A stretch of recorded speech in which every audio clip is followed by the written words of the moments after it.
Hello students, कैसे हैं आप सभी। आपका मेरे यूट्यूब चैनल पर स्वागत है। मैं आपको क्लास 12th का फिजिक्स में अनसॉल्व्ड हल करा रहा हूं और उसका सेकंड पार्ट आज मैं आपको कराने वाला हूं और ये काफ़ी अच्छा होने वाला है। तो इसमें आप बने रहिए और देखते रहिएगा। और ये बोर्ड ओरिएंटेड सारे क्वेश्चन हैं, बोर्ड में दोबारा भी पूछे जाने के नेक्स्ट यानी बार बार रिपीटेड पूछे गए प्रश्न है, तो इसको आप ध्यान से देखिएगा। मेन चीज, सबसे महत्वपूर्ण चीज ये है कि आंसर राइटिंग आप जरूर करते रहिएगा। क्वेश्चन जिनका डेरिवेशन करना है उसको कैसे आपको लैंग्वेज में लिखना है, इसकी प्रैक्टिस बहुत जरूरी है, तो प्रैक्टिस जरूर करते रहिएगा। तो आइए हम देखते हैं क्वेश्चन। पहला क्वेश्चन आप देख पा रहे हैं, समांतर प्लेट संधारित्र की धारिता के लिए व्यंजक प्राप्त कीजिए, इसकी धारिता कैसे बढ़ाएंगे। ये फोर्थ का है, ठीक है। खंडदा में समांतर प्लेट संधारित्र की धारिता के लिए व्यंजक ज्ञात कीजिए, इसकी धारिता कैसे बढ़ाएंगे। तो इसकी धारिता को हम कैसे बढ़ाएंगे, समांतर प्लेट संधारित्र होता क्या है, ठीक है। इसके लिए हमको धारिता निकालना है, समांतर प्लेट संधारित्र की धारिता निकालना है। तो ये समांतर प्लेट संधारित्र की धारिता, तो इसको आप लिखेंगे कैसे, इसको आप ध्यान से सुनिएगा। माना धातु की दो प्लेटें x और y हैं, ठीक है। x और y है, जिनमें से प्रत्येक का क्षेत्रफल a वर्ग मीटर है और जिनके बीच की दूरी d मीटर है, और प्रत्येक प्लेट पर पृष्ठ आवेश घनत्व सिग्मा है, ठीक है। इस प्रकार से आपको लिखना है। लैंग्वेज बहुत इंपॉर्टेंट है, डेरिवेशन भी उतना इंपॉर्टेंट है। डेरिवेशन आप जो करें, लैंग्वेज भी साथ में प्रॉपर वे में लिखते रहिए। तो सबसे पहले माना धातु की दो प्लेटें x और y हैं, जिनमें से प्रत्येक का क्षेत्रफल a स्क्वायर मीटर है और जिनके बीच की दूरी d मीटर है, और प्रत्येक प्लेट पर पृष्ठ आवेश घनत्व सिग्मा है, ठीक है। इस पर प्लस सिग्मा, इस पर माइनस सिग्मा, ठीक है। इसको आप ध्यान से देखिएगा। फिर तो इसको डिराइव कैसे करेंगे, आप इस ध्यान से देखिए। सबसे पहली चीज आप इस चीज को ध्यान देंगे कि फार्मूला होता है यानी परिमाण में समान एवं विपरीत आवेशित प्लेटों के मध्य, समान एवं विपरीत, ध्यान सुनिएगा, एक समान व विपरीत आवेशों से आवेशित, लिख दे रहे हैं इसको, एक समान व विपरीत आवेशों से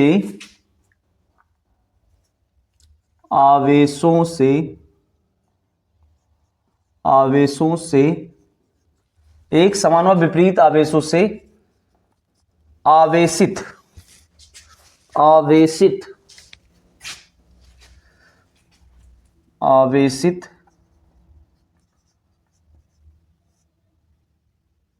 प्लेटों के बीच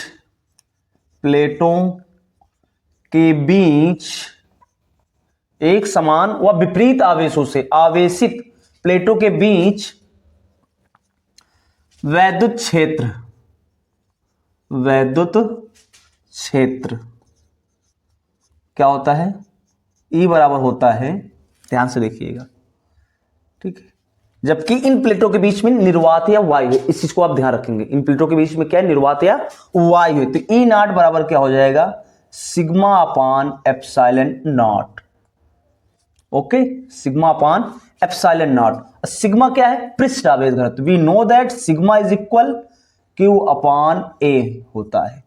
तो E नॉट इज इक्वल क्या हो जाएगा, सिग्मा की जगह Q अपान A रखेंगे तो Q upon A epsilon not. Equation first. यदि प्लेटों के बीच विभवांतर V हो, यदि प्लेटों के बीच विभवांतर V हो, तो वैद्युत क्षेत्र की तीव्रता E नॉट बराबर, ध्यान से देखिएगा, E नॉट बराबर V नॉट अपान D, ये हो जाएगा। या इसको आप ऐसे लिख सकते हैं, V not is equal E not into D। इसको इक्वेशन आप 2 सपोज कर लीजिए, ठीक। अब समीकरण 1 से E नॉट का मान समीकरण 2 में रखने पर इसको आप ऐसे लिखेंगे, समीकरण 1 से समीकरण 1 से ई नॉट का मान समीकरण 2 में रखने पर, ठीक, रखने पर तो क्या हो जाएगा, V not is equal E not की वैल्यू क्या हो जाएगी, Q upon epsilon not A into D. Equation इसको थर्ड आप मान लीजिए, क्या मान लें, इक्वेशन थर्ड, ठीक है, इक्वेशन थर्ड मान लीजिए। अब we know that electric capacitance क्या होता है, वैद्युत धारिता क्या होती है, वैद्युत हमको यही निकालना भी है, वैद्युत धारिता C इज इक्वल, निर्वात C is not is equal Q upon V not, क्योंकि प्लेटों के बीच में हमने मान रखा है निर्वात या वायु है, ठीक है। तो C not is equal Q upon V not है, Q into D upon epsilon not A, Q into D upon epsilon not A, ये ऊपर चला जाएगा तो क्या आ जाएगा, C not is equal Q upon, sorry यहां आप देखेंगे Q से Q ये कैंसिल हो जाएगा, एप्सिलॉन नॉट A ऊपर चला जाएगा upon D, C not is equal क्या आ गया, epsilon not A upon D। निर्वात या वायु जब प्लेटों के मध्य हो तब धारिता क्या होगी, epsilon not A upon D।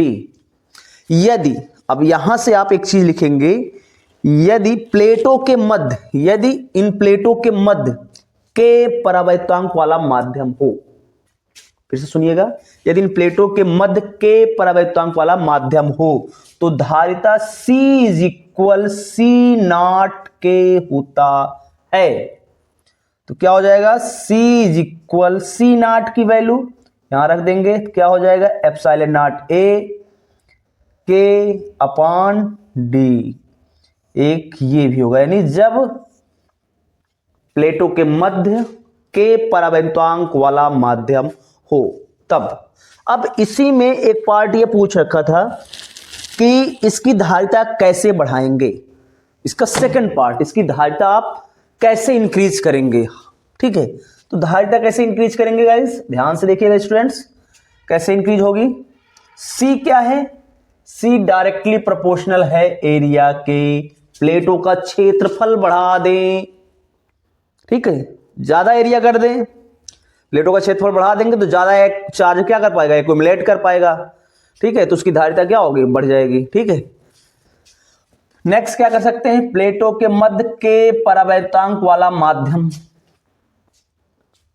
ठीक है, प्लेटों को के परावैक्तांक वाले माध्यम में रखकर आप उसकी धारिता बढ़ा सकते हैं, क्योंकि डायरेक्टली ये प्रोपोर्शनल है, ठीक है, सीधे तौर पे अनुक्रमानुपाती है।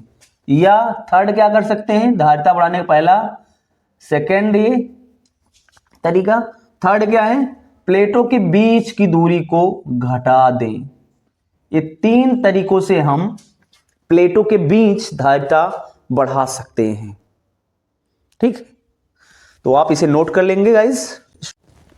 स्टूडेंट्स, हमारा नेक्स्ट क्वेश्चन है, आप स्क्रीन पर देख पा रहे हैं कि रेल की दो पटरियां आपस में तथा जमीन से पृथक्कृत हैं, इन्हें 1 मिली वोल्ट मीटर से जोड़ा गया है। जब इन पर एक ट्रेन 180 किलोमीटर प्रति घंटा की चाल से दौड़ती है तो मिली वोल्ट का पाठ्यांक क्या होगा, ठीक है, मिली वोल्ट का पाठ्यांक क्या होगा। दिया गया है पृथ्वी के क्षेत्र का ऊर्ध्वाधर अवयव, पृथ्वी के चुंबकीय क्षेत्र का ऊर्ध्वाधर अवयव 0.2 गुणे 10⁻⁴ वेबर प्रति मीटर स्क्वायर तथा रेल पटरियां परस्पर 1 मीटर की दूरी पर हैं। तो इस क्वेश्चन को सॉल्व करने से पहले सबसे पहले हमें कॉन्सेप्ट्स को समझना चाहिए।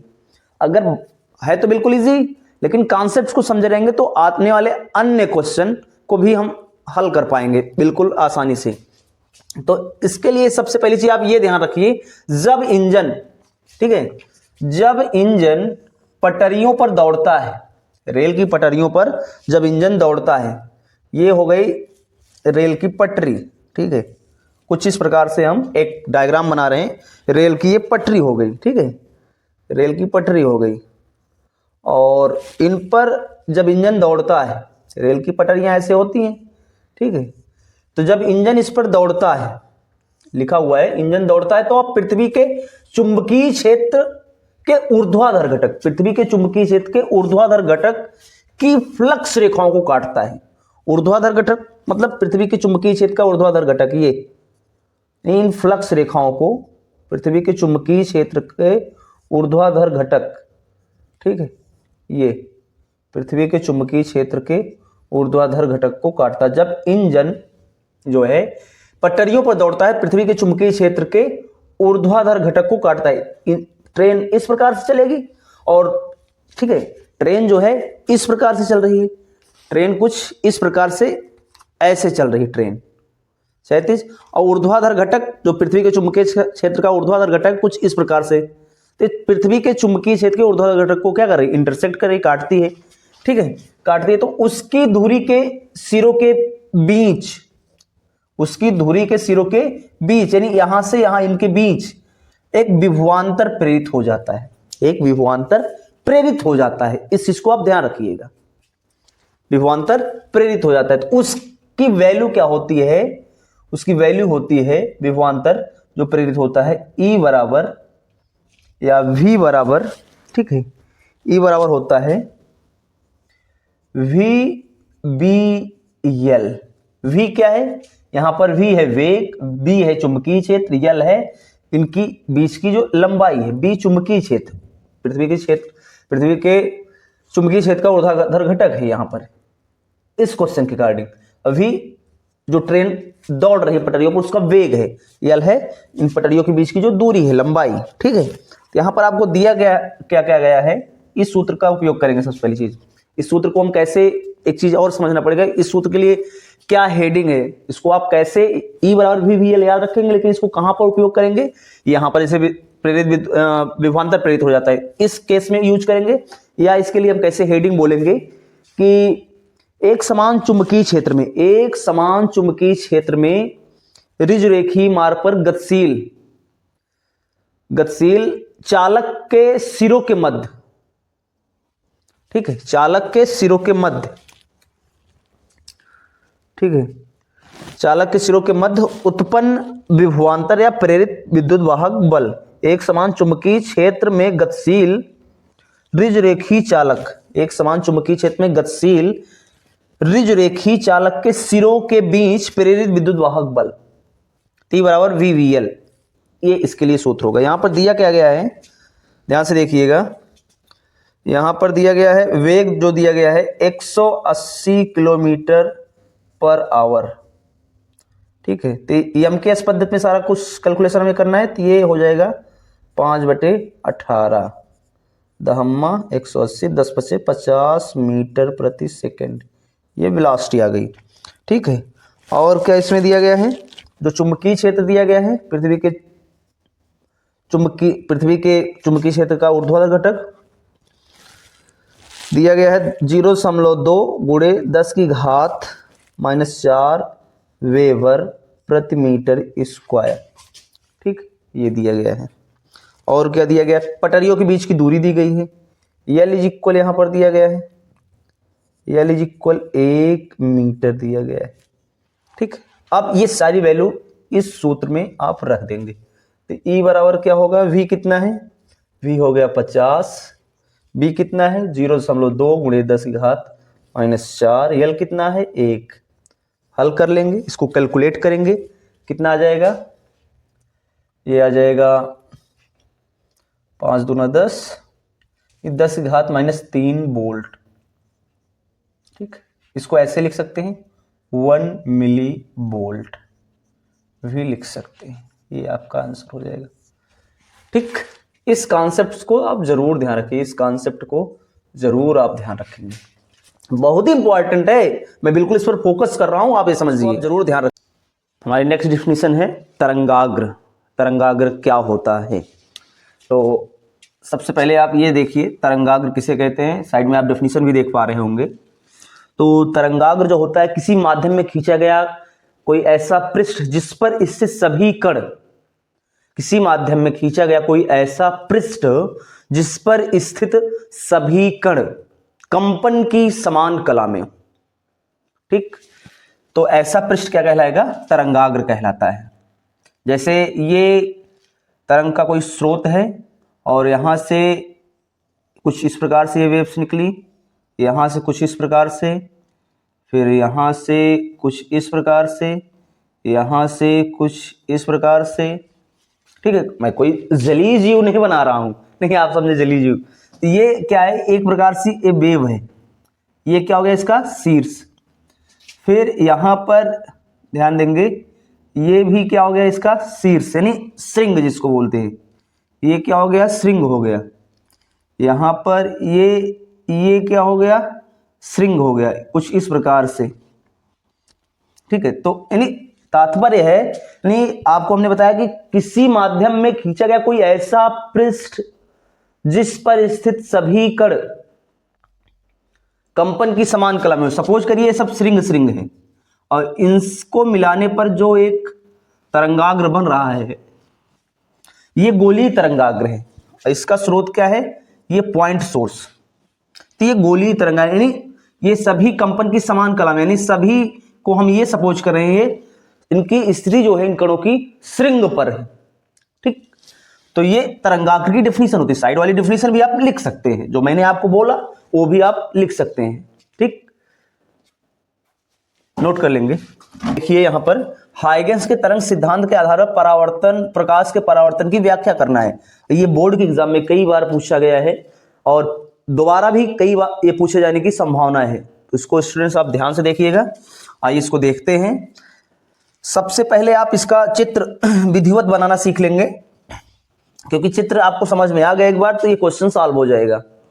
तो सबसे पहले इस पर एक माना z डैश एक परावर्तक पृष्ठ है, माना z डैश एक परावर्तक पृष्ठ है जिस पर एक आपतित तरंगाग्र AB तिरछा आपतित होता है, तिरछा आपतित होता है, ठीक है, तिरछा आपतित होता है। तो तरंगाग्र AB तिरछा आपतित होता है और t बराबर 0, यानी समय जब 0 है, t क्या है 0 है, समय बिल्कुल स्टार्टिंग में, तो तरंगाग्र AB जो है पृष्ठ को बिंदु A पर सबसे पहले स्पर्श करता है, बिंदु A पर स्पर्श करता है। इसको आप ध्यान रखेंगे, बिंदु A पर तरंगाग्र AB जो है ये आपतित तरंगाग्र बिंदु A पर पृष्ठ को सबसे पहले स्पर्श करता है। फिर जैसे जैसे तरंगाग्र AB आगे बढ़ता है तो A डैश के सभी बिंदुओं से टकराता है। तो यहां से सबसे पहले तरंगाग्र जो होगा ये यहां से क्या होगा, द्वितीयक तरंगाएं, बिंदु A से सबसे पहले द्वितीयक तरंगाएं यहां से निकलना स्टार्ट होंगी, चलना स्टार्ट करेंगी। और जैसे समय आगे बढ़ता है, समय आगे बढ़ेगा तो AB तरंगाग्र ये यहां द्वितीयक तरंग का बिंदु A से यहां से और B डैश तक जितना टाइम लगेगा पहुंचने में, t समय मान लीजिए लग रहा है, बिंदु A से द्वितीयक तरंगिकाओं को बिंदु B डैश तक पहुंचने में t समय लग रहा है। तो ये जो बिंदु B से जो तरंगिका आ रही है ये बिंदु A डैश पर t ही समय में स्पर्श करेगी, t समय में ही स्पर्श करेगी। इसको हम कैसे खींचेंगे, तो इसको आप खींचने का तरीका सबसे अच्छा ये है कि आप BA डैश ये आप एक रेडियस ले लेंगे और बिंदु A को केंद्र मानकर आप एक आर्क यानी एक चाप लगाएंगे और यहां से होता हुआ B डैश से होता हुआ जो बिंदु B डैश पर इसको काटेगी, बिंदु B डैश और A डैश को मिला देंगे, जो एक स्पर्श रेखा है जो एक नए तरंगाग्र की स्थिति को प्रदर्शित करेगा, ठीक है। तो इसकी लैंग्वेज बहुत महत्वपूर्ण है, लैंग्वेज आपको लिखना आना चाहिए। और तरंगाग्र की चाल माना V है, तरंगाग्र जो है ये V चाल से आपतित हो रहा है और क्योंकि माध्यम बदल नहीं रहा तो V चाल से ये क्या होगा, आगे भी ये परावर्तित होकर आगे भी जाएगा। और t समय में यहां से यहां तक आने में इसको, इस तरंगाग्र को कितना टाइम लगा, इस तरंगिका को t समय लगा और यहां से इसको वापस यहां से रिफ्लेक्ट होकर ये परावर्तित तरंगाग्र जो है परावर्तित तरंग मतलब यहां से द्वितीयक तरंगाएं जो निकली ए से जो निकली द्वितीयक तरंगाएं बी डैश तक पहुंचने में इसको भी टी समय लगा। तो इसको सबसे पहले आप लिखेंगे, यानी कहने का तात्पर्य समय, यानी ए बी डैश, यहां सबसे पहले प्रकाश किरणें आएंगी, तो यहां से द्वितीयक तरंगाएं जो निकलेंगी ए बी डैश तक जितना समय लग रहा है इस डिस्टेंस को कवर करने में, उतना ही समय बी से ए डैश तक लग रहा है। ये दूरी होगी, डिस्टेंस, दूरी बराबर क्या होता है, चाल गुणे समय, v इंटू टी। ठीक, क्योंकि ये चाल जो है सेम रहेगी क्योंकि मीडियम चेंज नहीं हो रहा है। समय हमने आपको बताया कि यहां से यहां तक पहुंचने में जितना समय लग रहा है, इस द्वितीयक तरंगाओं को भी यहां से यहां तक पहुंचने में उतना ही समय, टी समय लग रहा है। तो ये आप देखेंगे सबसे पहले त्रिभुज ए बी ए डैश में, त्रिभुज समकोण त्रिभुज है, समकोण त्रिभुज ए बी ए डैश तथा दूसरा समकोण त्रिभुज A B dash A dash में। ठीक है, ध्यान से देखिएगा। अब ये कोण जो है, ये जो कोण है ये आई हमने मान लिया। ठीक, क्योंकि आपतित तरंगाग्र है, इसको हमने आई मान लिया। ठीक है, ए आई है और ए आई होगा तो ये कितना हो जाएगा 90 माइनस आई,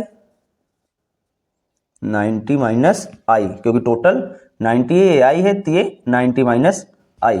ठीक, ये आई है, ऐसे आप समझिए, ये आई है तो ये टोटल 90 होगा, टोटल 90, ये आई तो ये 90 माइनस आई, ये कितना बचा, ये भी आई बचेगा, इस प्रकार से। ठीक, ये आर हमने माना, ये परावर्तित किरणें हैं, परावर्तित तरंगाग्र परावर्तित किरणें हैं, तो ये आर माना, तो ये 90 माइनस आर हो जाएगा। और ये क्या है, एक समकोण अभिलंब है, तो ये समकोण यहां से बना रहा है।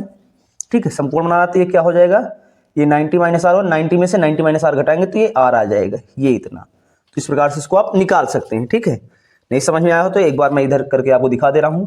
ये आई हुआ, ठीक है, ये आई हुआ, और ये क्योंकि किरण जो होती है तरंगाग्र से लंबवत होती है तो ये पूरा का पूरा ये 90 होगा।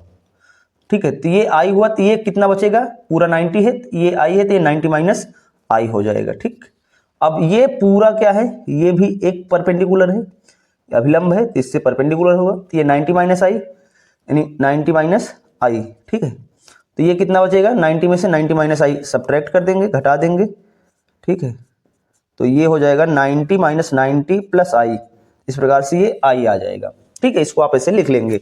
तो समकोण त्रिभुज ए बी ए डैश तथा A B dash A dash में, तो ये तरंगाग्र जो है, आप इसको जैसे साइन आई लिखिए, ट्रिग्नोमेट्री लगाइए, साइन आई इस त्रिभुज में, साइन आई कोण के सामने भुजा क्या होती है, लंब, तो A B A dash B हो जाएगा, ये अपान कोण के सामने भुजा लंब होती है तो ए डैश बी डैश, तो लंबटिक कर्ण होता है, और समकोण के सामने भुजा कर्ण होगी, ए डैश हो जाएगा।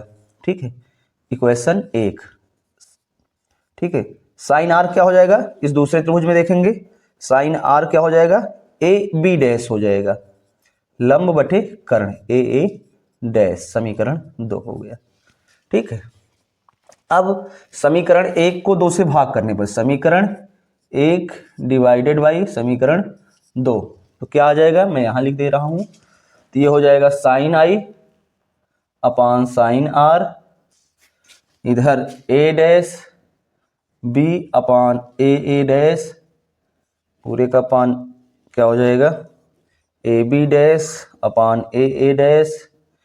ठीक है, तो ये ए डैश सेम है, कैंसिल हो जाएगा, इसको इधर हम देखेंगे, sine i upon sine r, A dash B और ए बी डैश कितना है, v into t upon A dash, ये भी v into t upon A dash, ये कैंसिल होकर साइन आई अपान साइन आई बराबर साइन आर आ जाएगा। कंपेयर करेंगे I बराबर R आ जाएगा, जो प्रकाश के परावर्तन का द्वितीय नियम है। ठीक है, द्वितीय नियम है, ये द्वितीय नियम है। प्रथम नियम को कैसे प्रूव करेंगे? क्योंकि जो तरंगाग्र आपतित तरंगाग्र ए बी, परावर्तित तरंगाग्र ए डैश बी डैश और जो परावर्तक पृष्ठ जेड जेड डैश है, ये सभी क्या है? एक ही प्लेन में है, कागज के तल में है। तो इन पर खींचा गया जो अभिलंब है ये भी उसी तल में होगा। अतः स्पष्ट है आपतित किरण, परावर्तित किरण तथा आपतन बिंदु पर खींचा गया अभिलंब तीनों एक ही तल में होंगे। ये प्रकाश के परावर्तन का द्वितीय नियम होगा। आप ऐसे ही इसे लिखेंगे। तो इसकी लैंग्वेज बहुत महत्वपूर्ण है। फाइनली मैं ये कहूंगा इसकी लैंग्वेज बहुत महत्वपूर्ण है। लैंग्वेज को लिखना आप सीखिए, इसको समझिए। ठीक, नोट कर लीजिएगा इसको। स्टूडेंट्स, आप नेक्स्ट क्वेश्चन स्क्रीन पर देख पा रहे हैं कि पीएन संधि डायोड का अग्र अभिनति में प्रतिरोध 25 ओम है। अग्र अभिनति वोल्टेज में कितना परिवर्तन किया जाए कि धारा में 2 मिली एम्पियर का परिवर्तन हो जाए? धारा में 2 मिली एम्पियर का परिवर्तन हो जाए। ठीक है, तो आइए इसको हम देखते हैं। फोर्थ का घ है ये अग्र अभिनति। सबसे पहले पीएन संधि डायोड होता क्या है? पीएन संधि डायोड का जो सिंबल है कुछ इस प्रकार से होता है। ये पी होता है, इसको एन मानते हैं। और पीएन संधि डायोड का अग्र अभिनति, अग्र अभिनति का मतलब क्या होगा? पी सिरा जो होगा बैटरी के धन ध्रुव से जुड़ा होगा और एन सिरा बैटरी के ऋण ध्रुव से जुड़ा होगा। ठीक है, इसमें इस प्रकार से वैद्युत धारा प्रवाहित हो रही है।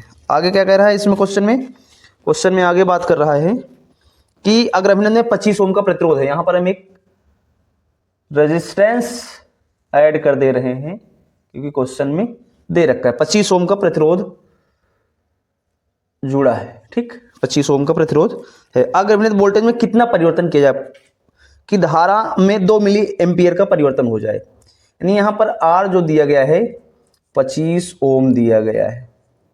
आगे क्या कह रहा है? जो डेल्टा आई धारा में परिवर्तन की बात कर रहा है, डेल्टा आई धारा में परिवर्तन की बात कर रहा है, वो है 2 मिली एम्पियर।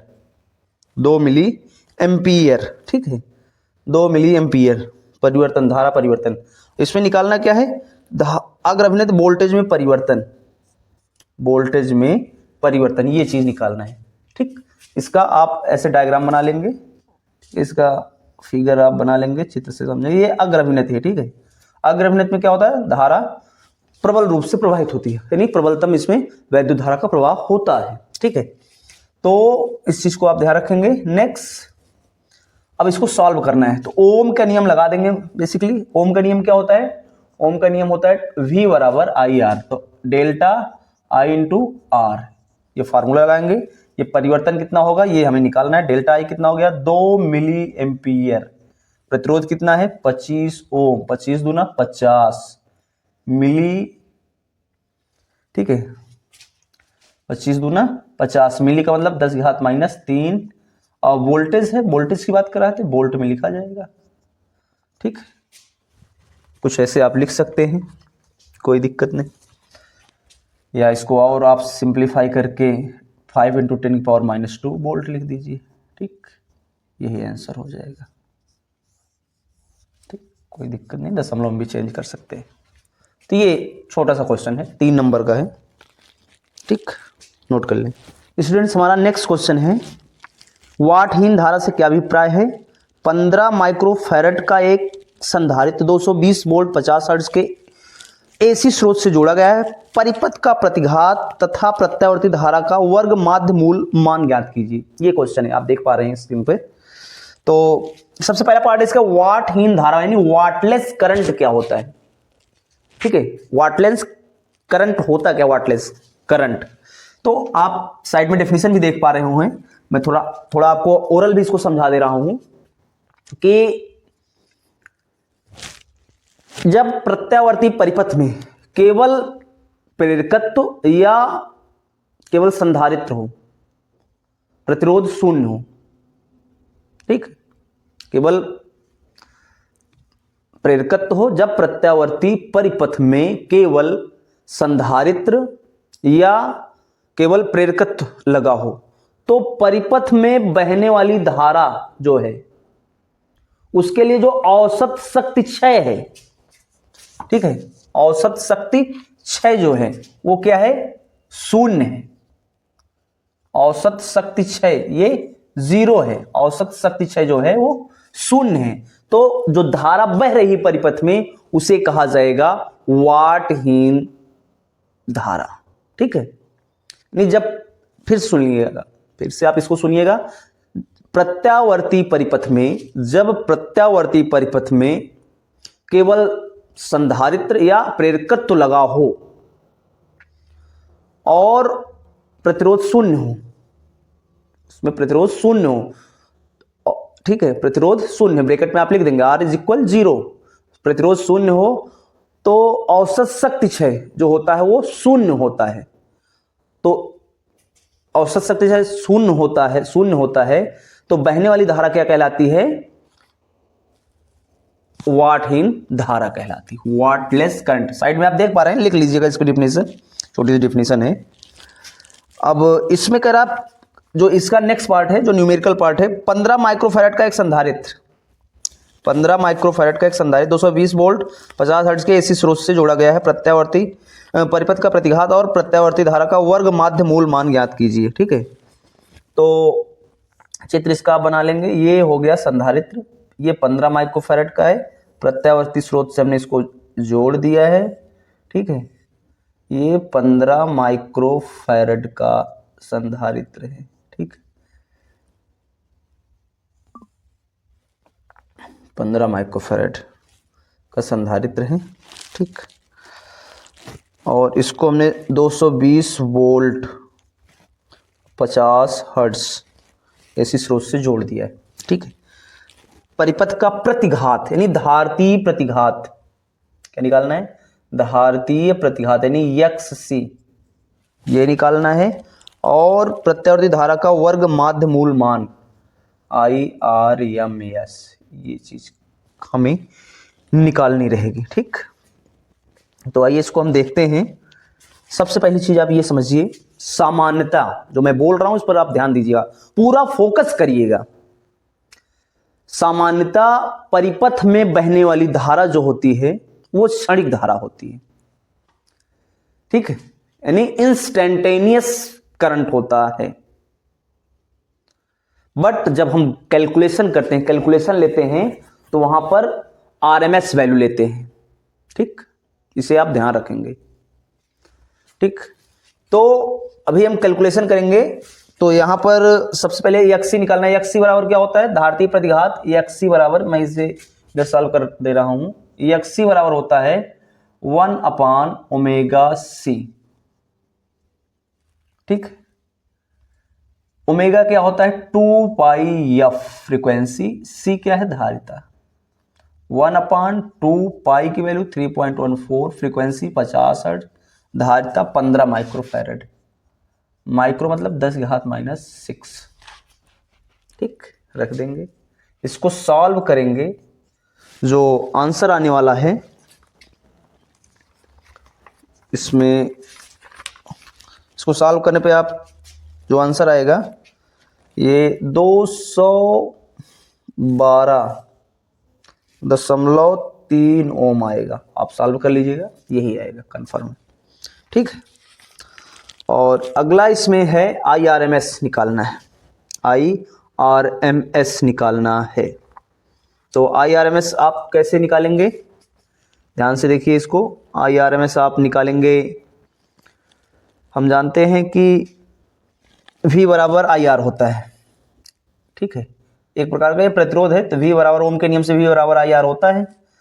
तो यहां पर जो कैलकुलेशन दी गई है ये आप समझिए, VRMS into IRMS into XC, ठीक। कंफ्यूजन ना हो इसके लिए मैं इसे XC लिख दे रहा हूं। VRMS = IRMS into XC। XC धारतीय प्रतिघात है, कैपेसिटेंस रेजिस्टिव, ठीक है। तो VRMS ये जो दिया गया है 220 वोल्ट, ठीक है, 220 वोल्ट। IRMS तो निकालना ही है, और XC कितना हमने निकाला 212 2.3। तो यहाँ से IRMS क्या हो जाएगा, IRMS बराबर 220/212.3। इसको सॉल्व करने पर जो आने वाला है, ठीक है, 1.04 एम्पियर आने वाला है। ये हो जाएगा IRMS। ठीक, तो एक चीज आप ध्यान रखेंगे महत्वपूर्ण बिंदु कि सामान्यतः जो परिपथ में धारा बहती है वो क्षणिक धारा होती है, बट जब हम कैलकुलेशन करते हैं तो RMS मानकर कैलकुलेशन की जाती है। ठीक, हमारा नेक्स्ट क्वेश्चन है कि यह फोकस दूरी का एक उत्तल लेंस एक वस्तु तथा एक पर्दे के बीच में कहीं रखा है। पर्दे तथा वस्तु के बीच की दूरी x है। यदि लेंस का आवर्धन स्मॉल m हो तो सिद्ध कीजिए स्मॉल f बराबर mx/1 + m का होल स्क्वायर। ये प्रूव करना है, जो हमने यहाँ पर कर रखा है, ये प्रूव करना है। ध्यान से देखेंगे, इसको समझेंगे। ये लेंस हो गया, वस्तु और पर्दे के बीच में ये लेंस रखा गया है। वस्तु और पर्दे के बीच की दूरी ये टोटल x है। वस्तु और लेंस की दूरी हम u मान लेते हैं, वस्तु और पर्दे के बीच की दूरी v मान लेते हैं। अब यहां पर लेंस का आवर्धन हम जानते हैं क्या होता है। लेंस का आवर्धन एक्चुअल में होता है m बराबर, जो लेंस के आवर्धन के लिए सूत्र होता है m बराबर v/u होता है। बट यहां पर माइनस हमने क्यों लगाया है, लिखा है, क्योंकि ये वस्तु दे रखा है कि बाईं ओर रखी गई है। वस्तु जो है ये बाईं ओर हम मापते हैं, और ये दिशा जो डायरेक्शन हम लेते हैं, इसकी डिस्टेंस, ये दूरी यहां से मापते हैं प्रकाशिक केंद्र से, तो इधर से मापते हैं, प्रकाश किरण इधर से आती है, इसलिए ये -u लिया गया है। और सेकंड आप ये भी कह सकते हैं पर्दे पर प्राप्त किया जा रहा है, इसलिए आप m बराबर -v/u लिख रहे हैं। u यहाँ निगेटिव में इसीलिए लिखा जा रहा है। ठीक है, अब v बराबर क्या हो जाएगा, -mu हो जाएगा। अब आगे नेक्स्ट देखेंगे। अब x बराबर, जो x टोटल डिस्टेंस होगा u + v, निगेटिव में फिर क्यों लिखा गया, वही रीजन है, क्योंकि ये बाईं ओर वस्तु रखी गई इसलिए निगेटिव में लिखा गया। v की वैल्यू -mu, यहाँ पर -mu रख दिया। x बराबर -u कॉमन लिया, 1 + m। u बराबर क्या हो जाएगा, पक्षांतर करेंगे x in bracket 1 + n। Lens सूत्र क्या होता है, 1/f बराबर 1/v - 1/u। ठीक, यहां तक आपको समझ में आया होगा। तो 1/f बराबर v क्या हो जाएगा, -mu रख दिए, -1/u की वैल्यू -x/1 + m रख दिए। अब क्या करेंगे नेक्स्ट, आप नेक्स्ट क्या करेंगे कि यहां पर u की वैल्यू, पुनः u की वैल्यू -x/1 + m रख देंगे।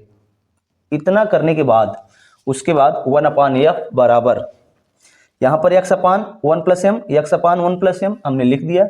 x/1 + m कॉमन लेंगे तो ये m + n क्या होगा, बटेगा बटे 1 + m ऊपर चला जाएगा, 1 + m ऊपर चला गया, x नीचे ही रह जाएगा, ये माइनस माइनस प्लस हो गया, तो 1/m + 1 हो जाएगा। ठीक है, तो 1/f बराबर क्या हो जाएगा, 1 + m/x, इन ब्रैकेट के लिखेंगे 1 + m/m। अब ये 1 + m का होल स्क्वायर हो जाएगा, क्योंकि इसकी भी एक पावर इसकी भी, ये क्या हो जाएगा, mx हो जाएगा। f बराबर क्या हो जाएगा, उल्टा हो जाएगा। तो ये हमें प्रूव करना था। बढ़िया क्वेश्चन है, नोट कर लीजिएगा। बस ये ध्यान रखिएगा कि लेंस का आवर्धन जो होता है m बराबर v/u होता है, बट हमने माइनस क्यों लिखा, क्योंकि वस्तु बाईं ओर रखी जाती है और बाईं ओर से हम जो ये दूरी डिस्टेंस को मेजर करते हैं -u लिखते हैं, वही चीज यहां पर हुआ है। ठीक, तो नोट कर लीजिए आप इसे। नेक्स्ट क्वेश्चन है, प्रकाश के ध्रुवण से क्या तात्पर्य है, परावर्तन के द्वारा समतल ध्रुवित प्रकाश उत्पन्न करने की किसी विधि का वर्णन कीजिए। तो आइए इसको हम देखते हैं। सबसे पहले इसमें पूछा गया प्रकाश का ध्रुवण किसे कहते हैं, तो आप साइड में इसकी डेफिनेशन भी देख सकते हैं।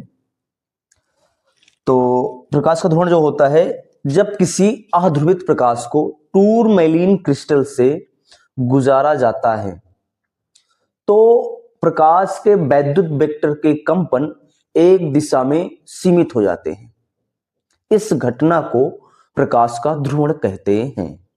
फिर सुन लीजिएगा, जब किसी प्रकाश को यानी किसी अध्रुवित प्रकाश को टूरमैलीन क्रिस्टल या किसी विधि द्वारा अध्रुवित प्रकाश के वैद्युत वेक्टर के कंपन को केवल एक दिशा में सीमित कर दिया जाए तो यह घटना प्रकाश का ध्रुवण कहलाती है। ठीक है, ये प्रकाश का ध्रुवण होता है, नोट कर लेंगे इससे आप। सेकंड क्वेश्चन का सेकंड पार्ट है, परावर्तन के द्वारा समतल ध्रुवित प्रकाश उत्पन्न करने की किसी विधि का वर्णन कीजिए। तो आप इस प्रश्न का उत्तर ऐसे लिखेंगे, जब अध्रुवित प्रकाश जब अध्रुवित प्रकाश किसी पारदर्शी माध्यम कांच के पृष्ठ से परावर्तित होता है तो वह आंशिक रूप से ध्रुवित हो जाता है। एक वैज्ञानिक ब्रूस्टर थे। ब्रूस्टर ने बताया कि परावर्तित प्रकाश की जो ध्रुवित होने की मात्रा है, परावर्तित प्रकाश के ध्रुवित होने की मात्रा वो आपतन कोण पर निर्भर करती है।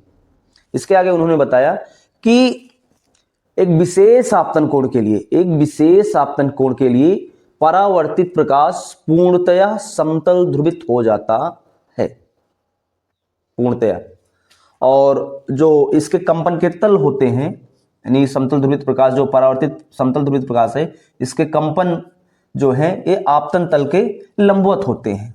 यहां पर आप देख पा रहे हैं ये अध्रुवित प्रकाश है, इस प्रकार से सतह पर आपतित हो रहा है और ये पारदर्शी पृष्ठ है। एक विशेष आपतन कोण के लिए पूरी तरीके से क्या हो गया, समतल ध्रुवित हो गया, कागज के तल के लंबवत ये रिप्रेजेंट करता है। फिलहाल यहां पर क्या है, यहां पर ये आपतन तल के लंबवत इसके कंपन हो रहे हैं और यहां पर ये प्रकाश प्राप्त होता है, ये आंशिक जो ये पर अपवर्तित प्रकाश है ये आंशिक रूप से ध्रुवित होता है। आंशिक रूप से ध्रुवित होता है मतलब इसके वैद्युत वेक्टर के कंपन कुछ इस प्रकार से होते हैं, ठीक है, वैद्युत वेक्टर के कंपन कुछ इस प्रकार से होते हैं, इसे आप ध्यान रखेंगे, ठीक है। कुछ वैद्युत वेक्टर के कंपन इस अपवर्तित प्रकाश के वैद्युत वेक्टर के कंपन, यानी आंशिक ध्रुवित प्रकाश है। ये क्या है, आंशिक ध्रुवित प्रकाश है। इसको आप फिर से एक बार सुन लेंगे, कैसे आपको लिखना है। जब अध्रुवित प्रकाश एक पारदर्शी माध्यम कांच के पृष्ठ वगैरह से परावर्तित होता है तो यह परावर्तित प्रकाश जो है आंशिक ध्रुवित हो जाता है। लेकिन ब्रूस्टर ने बताया परावर्तित प्रकाश के ध्रुवण की जो मात्रा है वह आपतन कोण पर निर्भर करती है और एक विशेष आपतन कोण के लिए परावर्तित प्रकाश पूर्णतः समतल ध्रुवित हो जाता है। परावर्तित प्रकाश जो होता है पूर्णतया समतल ध्रुवित हो जाता है, पूर्णतया ध्रुवित हो जाता है परावर्तित प्रकाश। और जो इसके कंपन के तल हैं वो आपतन तल के लंबवत होते हैं। और इस चित्र को आप बना लीजिएगा और इस क्वेश्चन को इस प्रकार से आप लिखना रहे। स्टूडेंट्स, हमारा नेक्स्ट क्वेश्चन है, आप स्क्रीन पे देख पा रहे हैं कि किसी वैद्युत द्विध्रुव को एक समान विद्युत क्षेत्र में संतुलन की स्थिति से थीटा कोण घुमाने में किए गए कार्य के लिए सूत्र की गणना करना है, ठीक है। तो इसके लिए आप सबसे पहली चीज चित्र बनाएंगे। तो इस क्या पूछा गया है, एक समान बाह्य वैद्युत क्षेत्र में स्थित वैद्युत द्विध्रुव को साम्य स्थिति से थीटा कोण घुमाने में किए गए कार्य की गणना करना है, ठीक है। तो आप क्या करेंगे, इसकी लैंग्वेज लिखेंगे। माना एक वैद्युत द्विध्रुव एक समान बाह्य वैद्युत क्षेत्र ई में साम्य स्थिति से थीटा कोण बनाते हुए यह स्थित है, तो इस पर एक प्रत्यानयन बलयुग्माघूर्ण लगेगा, रीस्टोरिंग टार्क लगेगा इस पर, जो इसको क्या करेगा, वैद्युत क्षेत्र की दिशा में संरेखित करने का प्रयास करेगा, बिल्कुल। तो उसकी वैल्यू क्या होगी उस प्रत्यानयन बलयुग्माघूर्ण की, टाउ बराबर पीई साइन थीटा। इसको आप ऐसे लिखेंगे जैसे हमने आपको लैंग्वेज बताई है।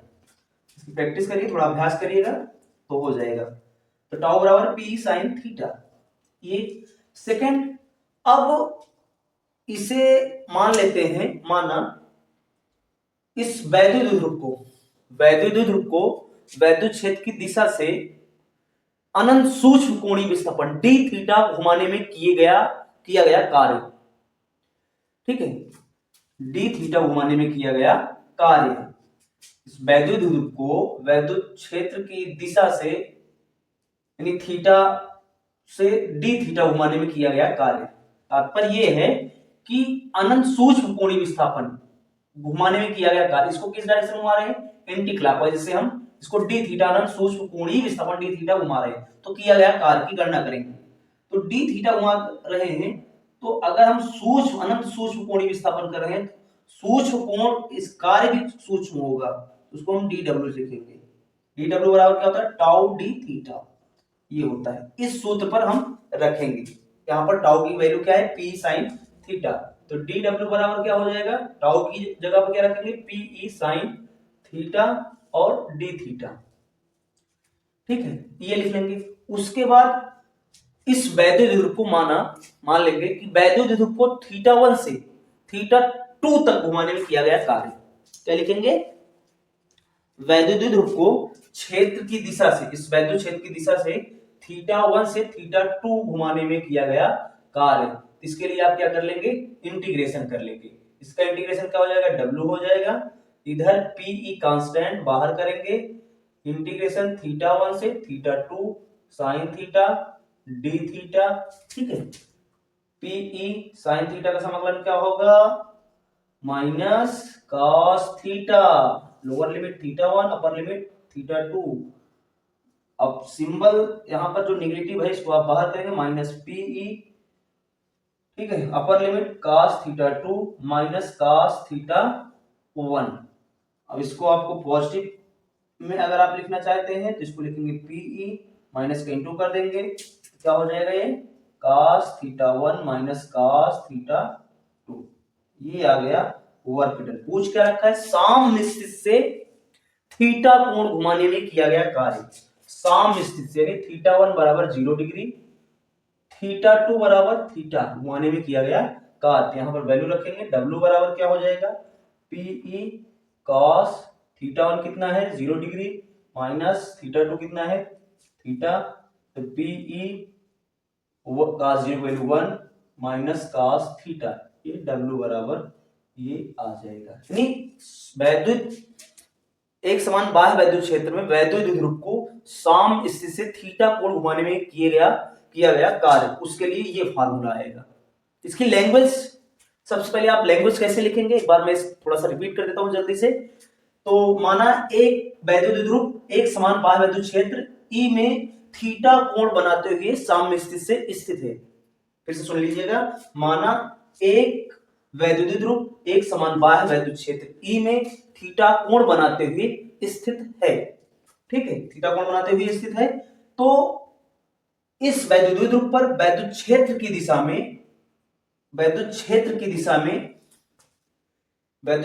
में एक प्रत्यानयन बल युग्म आघूर्ण लगेगा जो इसको वैद्युत क्षेत्र की दिशा में ही संरेखित करने का प्रयास करेगा। उसके लिए टाउ बराबर क्या हो जाएगी, टाउ बराबर पी साइन थीटा। अब उसके बाद माना इस वैद्युत द्विध्रुव को अनंत सूक्ष्म कोणीय विस्थापन टी थीटा घुमाने में किया गया कार्य। किसके विरुद्ध घुमा रहे हैं, इस वैद्युत क्षेत्र के विरुद्ध घुमाने में किया गया कार्य। क्या हो जाएगा, कार्य यानी घुमा रहे हैं तो टॉर्क वो कार्य क्या हो जाएगा, सूत्र होता है डी डब्ल्यू बराबर टाउ डी थीटा, ये फार्मूला होता है, ठीक है। तो टाउ बराबर पी साइन थीटा दिया गया, हमने रख दिया, डी थीटा हो गया, पी कांस्टेंट बाहर किया, साइन थीटा का समाकलन होता है cos माइनस cos थीटा, यहां पर और थीटा 1 से थीटा 2 घुमा रहे हैं तो थीटा 1 से थीटा 2 घुमाए, यहां थीटा की value upper limit minus lower limit, ये आ गया। अब जो क्वेश्चन ने पूछ रखा है कि साम्य स्थिति से कह रखा है थीटा घुमाने में किया गया कार्य, वैल्यू रख दी, आंसर आ गया, नोट कर लेंगे आप इसे। स्टूडेंट्स हमारा नेक्स्ट क्वेश्चन है 5 के घा का अथवा वाला। हाइड्रोजन परमाणु में एक इलेक्ट्रॉन नाभिक के चारों ओर 5 × 10⁻⁻11 मीटर त्रिज्या की कक्षा में 2.2 × 10⁻6 मीटर प्रति सेकंड की चाल से चक्कर लगाता है। इसके समतुल्य वैद्युत धारा का मान ज्ञात कीजिए। हाइड्रोजन परमाणु में एक इलेक्ट्रॉन नाभिक के चारों ओर, हाइड्रोजन परमाणु हो गया, ठीक है, ये न्यूक्लियस हो गया, और इसके चारों ओर इलेक्ट्रॉन चक्कर लगा रहा है। और रेडियस कितनी दी गई है, रेडियस दी गई है यहाँ पर 5 × 10⁻11 मीटर दिया गया है। और जो चाल दी गई है v बराबर कितनी चाल है, 2.2 × 10⁻6 मीटर प्रति सेकेंड, इतनी स्पीड से। इसके समतुल्य वैद्युत धारा, तो I बराबर इलेक्ट्रॉन है, तो I बराबर क्या होता है, Q/T, इलेक्ट्रॉन के लिए E/T लिखेंगे। तो I बराबर E/T, ठीक है। टी बराबर यानी समय बराबर दूरी बटे चाल, रेडियस आर, दूरी बटे चाल। तो क्या आ जाएगा, आई बराबर इसको लिखेंगे ई वी अपान 2πr। इसको आगे हम सॉल्व करेंगे। आई इलेक्ट्रॉन का आवेश 1.6 10⁻⁹ कूलम। वी कितना दिया गया है 2.2 इंटू 10⁶ मीटर पर सेकेंड। ठीक है। 2 पाई की वैल्यू 3.14 आप रख देंगे। आर की वैल्यू कितनी है 5 × 10⁻11 मीटर दिया गया है। अब इसे आप सॉल्व करेंगे और आप सॉल्व करके इसको देख सकते हैं। जो इसका आंसर आने वाला है सॉल्व करने पर ये इसका आंसर आएगा 1.12 मिली एम्पियर आएगा। इसे आप सॉल्व कर लेंगे, यही आंसर आएगा। स्टूडेंट्स, हमारा नेक्स्ट क्वेश्चन है, आप स्क्रीन पर देख पा रहे हैं कि किरचॉफ का धारा एवं वोल्टेज संबंधी नियम लिखिए। तो ये क्वेश्चन हम देखते हैं, यहां से न्यूमेरिकल भी पूछा जाता है, तो आप इसे ध्यान रखेंगे बढ़िया से, इसका कॉन्सेप्ट आप अपने दिमाग में रखेंगे, क्योंकि यहाँ से न्यूमेरिकल पूछा जाता है। साथ में ये थ्योरी पूछ ली गई है, साथ में न्यूमेरिकल भी कभी कभी पूछा जाता है, तो ये महत्वपूर्ण क्वेश्चन है। सबसे पहला नियम है किरचॉफ का जो प्रथम नियम है उसे कहा जाता है संधि का नियम। ठीक है, क्या कहते हैं, संधि का नियम, जंक्शन रूल। क्या कहते हैं, junction rule, JUNCTION, junction rule, संधि का नियम। किरचॉफ का पहला नियम है संधि का नियम। ठीक है, और एक दूसरे नाम से भी इसको जानते हैं KCL, Kirchhoff's current law, KCL। ठीक है, यानी धारा का नियम। कौन सा नियम, धारा का नियम भी कहते हैं इसको, आप इसे ध्यान रखेंगे। ठीक है, किरचॉफ का प्रथम नियम है। तो इसको हम स्टेटमेंट के रूप में कैसे लिखेंगे, कथन, आप साइड में देख पा रहे हैं डेफिनिशन, आप इसे भी लिख सकते हैं। तो किसी संधि पर, किसी परिपथ में, ध्यान से सुनिएगा, किसी परिपथ में किसी संधि पर मिलने वाली धाराओं का बीजगणितीय योग शून्य होता है। अलजेब्रिक सम जो होता है वो शून्य होता है। किसी परिपथ में किसी संधि पर मिलने वाली समस्त धाराओं का बीजगणितीय योग शून्य होता है। ठीक, तो इसको आप चित्र के माध्यम से, इस डायग्राम के माध्यम से समझ सकते हैं। बहुत सारे करंट्स, ये हम कुछ यहाँ पर आती हुई जाती हुई धाराओं को हम प्रदर्शित कर रहे हैं। ये जंक्शन हो गया। ठीक है, ये जैसे ये I1 करंट मान लेते हैं, ये करंट I2 मान लेते हैं, ये करंट I3 मान लेते हैं, ये करंट I4 मान लेते हैं, और ये करंट I5 मान लेते हैं। तो ये संधि हो गया, जंक्शन हो गया। इस संधि पर कुछ धाराएं आ रही हैं, यहां से कुछ जा रही हैं, इसकी ओर कुछ आ रही हैं, और इस यहां से कुछ दूर जा रही हैं। इस संधि पर मिलने वाली समस्त धाराओं का बीजगणितीय योग क्या होता है, मैंने आपको बताया, शून्य होता है। किरचॉफ का जो पहला नियम था, यानी कहने का मतलब है जो दूर जा रही हैं उनको आप निगेटिव सिंबल के साथ लिखेंगे, और जो संधि की ओर आ रही हैं उनको आप पॉजिटिव सिंबल के साथ लिखेंगे, यानी धन चिन्ह के साथ, धनात्मक चिन्ह के साथ लिखा जाएगा, जो वहां पर जुड़ रही संधि की ओर आकर, संधि पर आकर मिल रही है। जो दूर जा रहे हैं उनको नेगेटिव सिंबल के साथ लिखा जाएगा। यानी जैसे I1 हो गया दूर जा रही, I2 दूर जा रही, I4 दूर जा रही, तो इसको आप निगेटिव सिंबल के साथ लिखेंगे, -I1 -I2 -I4, ये निगेटिव सिंबल के साथ। अब प्लस जो आ रही है संधि की ओर, I3 प्लस I5 संधि की ओर आ रही, इनको हम पॉजिटिव सिंबल, इन सब का जो सम होगा, अलजेब्रिक सम होगा, वो इज इक्वल टू शून्य होगा। ये संधि का, ये किरचॉफ का प्रथम नियम है। और किरचॉफ का जो प्रथम नियम है ये आवेश संरक्षण के नियम को व्यक्त करता है। किरचॉफ का प्रथम नियम आवेश संरक्षण के नियम को व्यक्त करता है, तो आप इसे नोट कर लेंगे। ठीक है, सेकेंड लॉ देखते हैं, किरचॉफ का सेकेंड लॉ, इससे कहा जाता है बंद पास का नियम, या इसको हम बोलते हैं किरचॉफ वोल्टेज लॉ, वोल्टता का नियम, KVL, वोल्टता का नियम, वोल्टता का नियम। ठीक है, वोल्टता का नियम, या बंद पास का नियम, या बंद पास का नियम, बंद पास का नियम, ठीक। केवीएल बंद पास का नियम क्या है, कहता है इसके अनुसार बंद पास का नियम या वोल्टता का नियम, केवीएल कह सकते हैं आप इसको। किरचॉफ के द्वितीय नियम के अनुसार किसी परिपथ में विभिन्न बंद पासों में बहने वाली धारा, विभिन्न खंडों में बहने वाली धारा और संगत प्रतिरोधों का गुणनफल का बीजगणितीय योग और उस परिपथ में लगे सेल के विद्युत वाहक बल के बीजगणितीय योग के बराबर होता है। फिर से सुनिएगा, किसी परिपथ के विभिन्न खंडों में बहने वाली धारा तथा संगत प्रतिरोधों का गुणनफल का बीजगणितीय योग उस परिपथ में लगे सेल के विद्युत वाहक बल, उस परिपथ में लगे सेल के विद्युत वाहक बल के बीजगणितीय योग के बराबर होता है। इसको आप ऐसे लिख सकते हैं, सिग्मा आई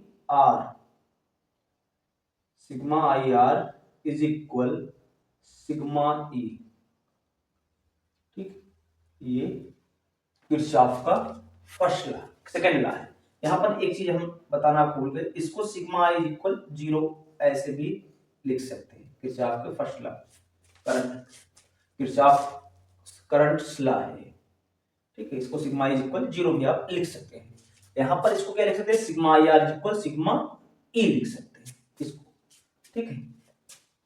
और ये जो सेकंड लॉ है, ये किरचॉफ का जो द्वितीय नियम है, ये ऊर्जा संरक्षण के नियम को व्यक्त करता है, ऊर्जा संरक्षण के नियम को व्यक्त करता है, ठीक।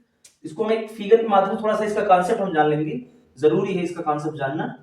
कि जैसे यहां पर इसको एक बंद पास से हम इसको समझ लेते हैं थोड़ा सा इसका कॉन्सेप्ट। ये एक इधर सेल लगा हुआ है और एक रेजिस्टेंस यहां पर है, एक दूसरा सेल यहां पर लगा हुआ है और एक रेजिस्टेंस यहां पर है, ठीक है।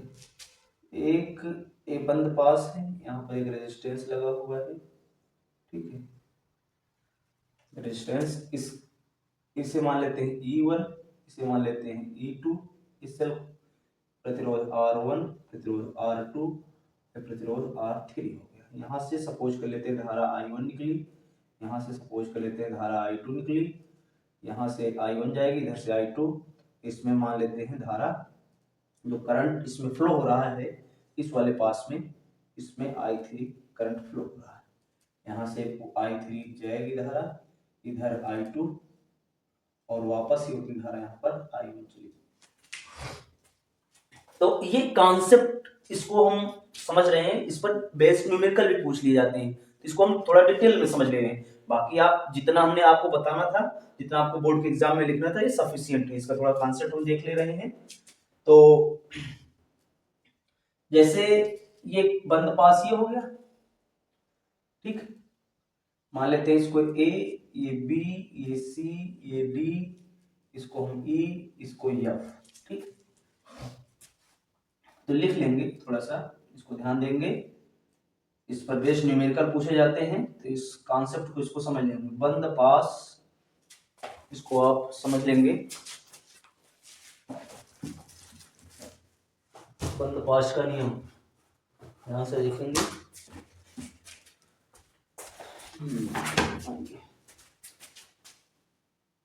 ये है बंद पास का, बंद पास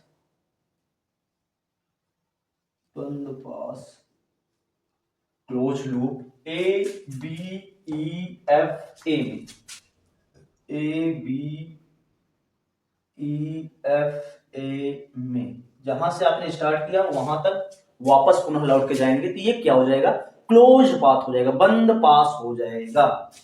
तो बंद पास में देखेंगे A से B चले, फिर B से इधर E आए, इसमें जो है धारा बह रही है। हमको थोड़ा सा ध्यान रखना पड़ेगा, जब हमारे चलने की दिशा, हम तो किधर चल रहे हैं, A से B, B से E, E से F, F से A, ये हमारे चलने की दिशा है। और धारा की दिशा जिधर धारा बह रही है दोनों की डायरेक्शन सेम है, तो प्रतिरोध और धारा का गुणनफल निगेटिव सिंबल के साथ लिखा जाएगा। ठीक, यानी हमारे चलने की दिशा जिधर हम चल रहे हैं और जिधर धारा बह रही है दोनों की डायरेक्शन सेम है, तो प्रतिरोध और धारा दोनों के गुणनफल को हम निगेटिव सिंबल के साथ लिखेंगे। अगर ऐसा नहीं है तो हम उसे पॉजिटिव सिंबल के साथ लिखेंगे। इसे आप ध्यान रखेंगे। ठीक, तो इस चीज को आप बिल्कुल दिमाग में रखेंगे। तो यहां पर आप देख पा रहे हैं ए से बी गए, इसमें कोई प्रतिरोध नहीं। फिर बी से ई आई, इसमें एक सेल भी है, एक प्रतिरोध भी है, और इसमें धारा I2 बह रही है। तो सेल का जो हम टर्मिनल लेंगे, सेल के लिए जो सिंबल लेंगे वो सेकंड टर्मिनल कैसा है, निगेटिव, ये फर्स्ट है पॉजिटिव। तो बी से ई जा रहे हैं तो सेकंड टर्मिनल का सिंबल हम लेंगे माइनस। सेल को हम जो लिखेंगे E2 की वैल्यू, इसको निगेटिव सिंबल के साथ लिखेंगे। फिर धारा इधर आ रही है और हम बी से ई जा रहे हैं, धारा ई से बी जा रही है। तो हमारे चलने की दिशा और धारा की बहने की दिशा दोनों अपोजिट है, इसलिए प्रतिरोध और धारा का गुणनफल जो होगा पॉजिटिव सिंबल के साथ लिखा जाएगा। फिर ई से एफ, इसमें इसके बीच में कुछ नहीं। फिर एफ से ए, एफ से ए जा रहे हैं, धारा भी उधर और हमारे चलने की दिशा भी उधर, तो इसको हम निगेटिव सिंबल के साथ लिखेंगे I1 इंटू R1। फिर उसके बाद सेल में हम देखेंगे ये निगेटिव पॉजिटिव, जो सेकंड यानी लास्ट वाला जो टर्मिनल का सिंबल होगा वही हम सेल का चिन्ह लिखेंगे। ये माइनस, ये वाला छोटा, ये प्लस पॉजिटिव टर्मिनल, तो प्लस E1 लिखेंगे इज इक्वल 0। ये पहला बंद पास के लिए था। इसी प्रकार से आप इस पास के लिए भी लिख सकते हैं। तो इसको हम मान लेते हैं 1, इसको मान लेते हैं 2। तो 2 वाले के लिए हम इसको कैसे लिखेंगे, 2 वाले के लिए यहां पर मैं लिख दे रहा हूं बंद पास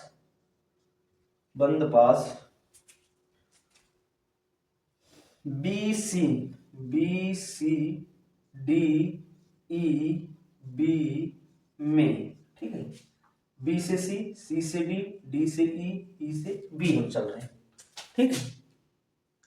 तो B से C के बीच में कोई प्रतिरोध नहीं, ना कोई सेल। C से D के बीच में एक रेजिस्टेंस लगा हुआ है R3 और इसमें धारा I3 जा रही है। हमारे चलने की दिशा और धारा की दिशा सेम है, इसलिए निगेटिव सिंबल के साथ। D से E के बीच में कोई सेल नहीं, कोई प्रतिरोध नहीं। फिर E से B के बीच में एक सेल, एक प्रतिरोध लगा हुआ है। सेल में जो धारा की दिशा है, ये प्रतिरोध में जो धारा की दिशा, हमारे चलने की दिशा सेम है, इसलिए इसको हम negative symbol I2 into R2 negative symbol के साथ लिखेंगे।